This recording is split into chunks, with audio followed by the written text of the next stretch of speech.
Well, howdy folks, Huckrex here, just doing a little bit of solo wargaming with Guns of August. I showed the video a couple days ago, and I set up the game here, and I just wanted to kind of show the deployment and everything is set up. Alright, over here in France, what we've done is just kind of show the early stages of the war. Mobilization hasn't quite gotten everything to the front.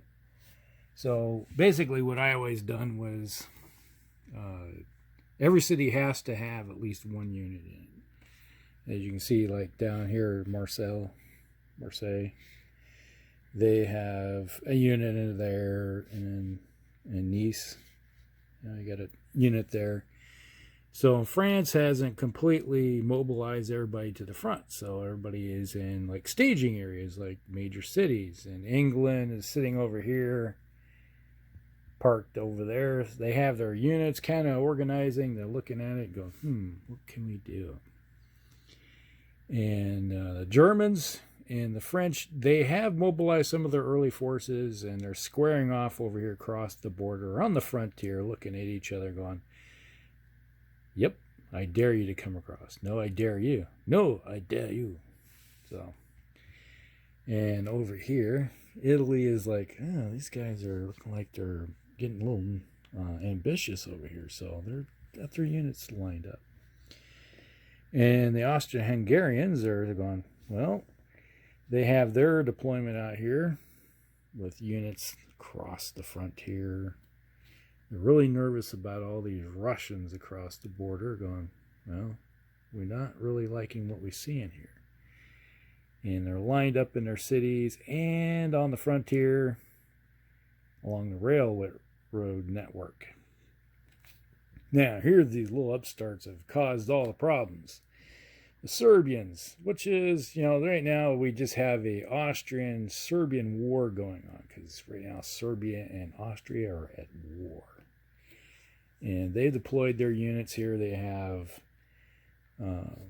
some down here in Kosovo.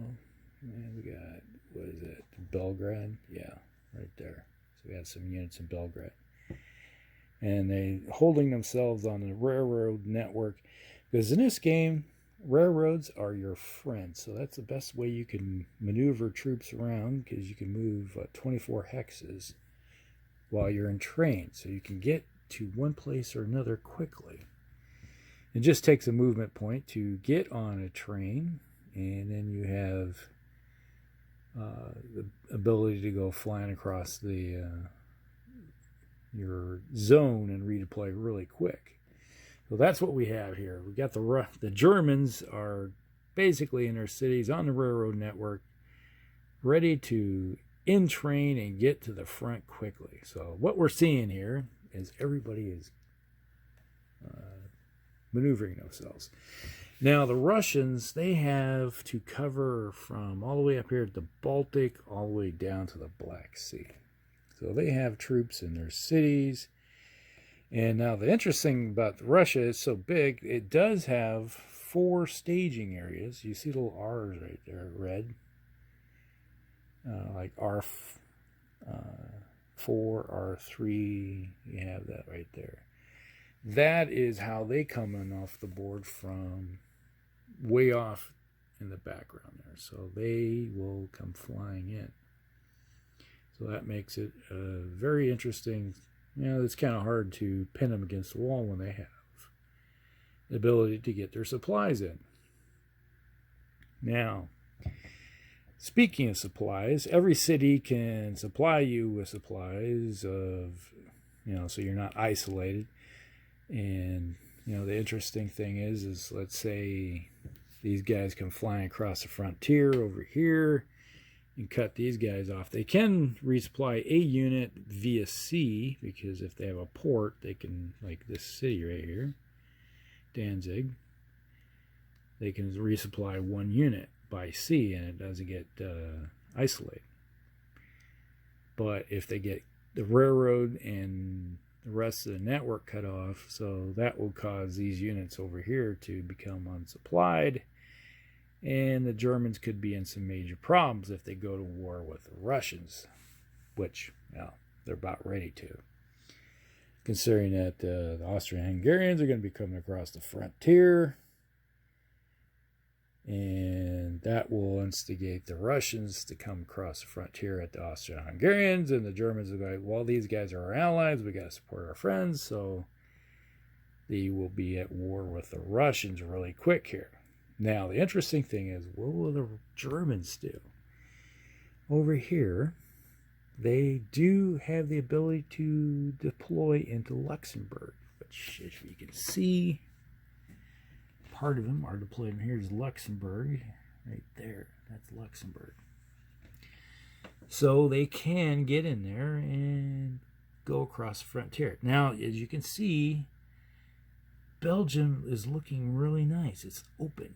You can see why the Germans decided to invade through Belgium. Let's look at that. That's a tough nut to crack right there. And there's hardly anything over here. So on the first turn, they may take all these units that are over here, line them up, and then get them on the frontier and just plow in through Belgium and get into France, heading through Paris. And Paris is right there. There's Paris, the little fort defended by a single unit.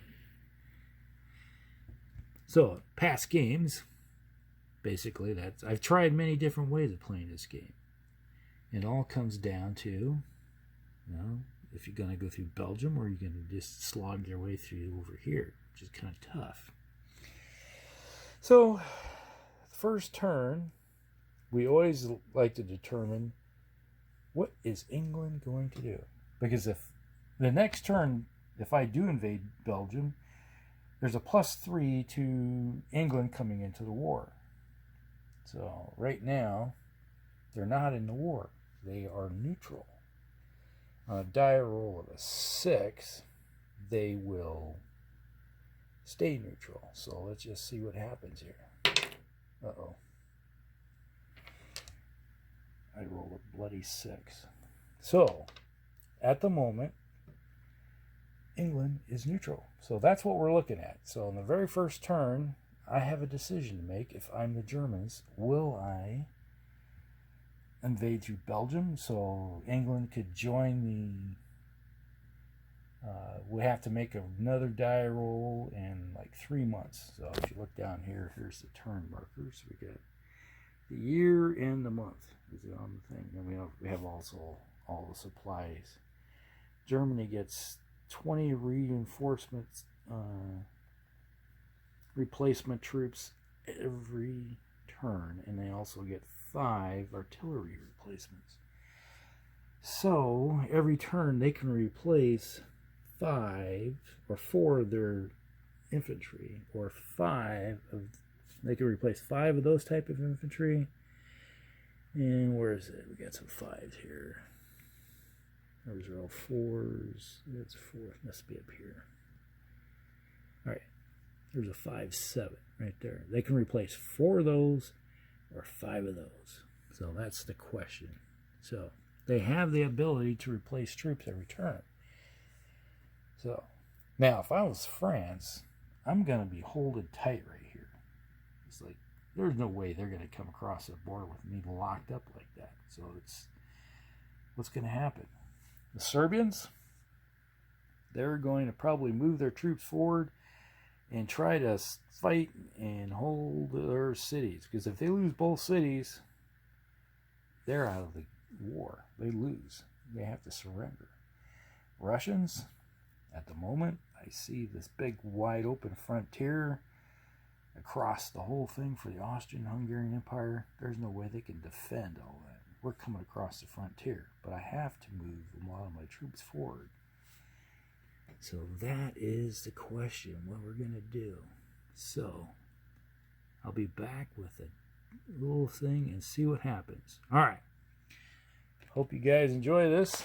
And that's going to be the first turn. I'll be back after the first Central Powers turn and just let you know what happened at that.